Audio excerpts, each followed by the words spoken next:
Hey PJ, thanks for the question. You ask, can you please explain how Bitcoin is considered to be a flight to safety with its massive price fluctuations? Seems to me that it would scare retail and institutional investors away. First of all, if we look at flight to safety, or also known as flight to quality when it comes to investing, oftentimes it has to do with the product itself, not necessarily its historical price movements. It's because the financial investment tool itself can be recognized as one regardless or separate of its actual historical price movements. So first off, the main idea of a flight to quality or a flight to safety is simply, is the product in demand? And there is no doubt that Bitcoin and Ethereum has considerable growing adoption and through that growing demand. And when we're talking about volatility, volatility is extremely short-lived.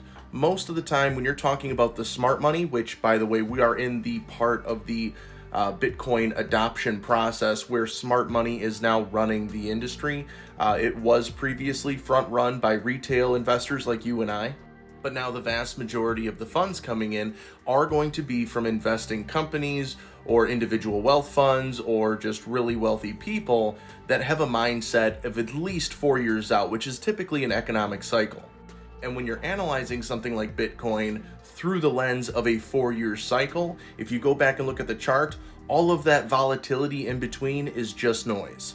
So by simply looking at the fact that Bitcoin has a hard capped limit of 21 million that will ever come out, and Ethereum has a diminishing return, and both of those in-demand financial products have now ETFs launched in the largest investing market in the world, there is a drastic day-to-day increase in confidence in these two assets.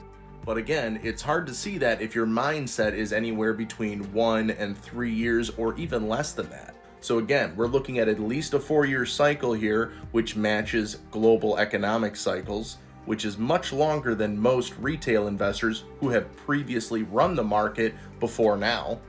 And we're strictly looking at the characteristics of the financial products to really make that assessment and not all the noise in the short term. Not to mention that the short-term volatility of Bitcoin can be explained through no fault of Bitcoin itself, but rather the fact that it's in its early stages of global adoption. When you have this global commodity that's in its infancy of adoption, and it's available across cultures all around the world, you're seeing those short-term price fluctuations in the chart because people are figuring it out still.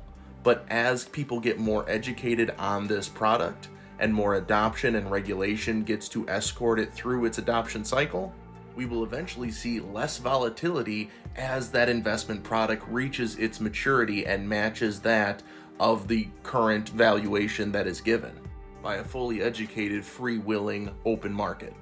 That's why you see things like gold not have as much volatility, because it's had 10,000 years to mature and match its demands among the global market.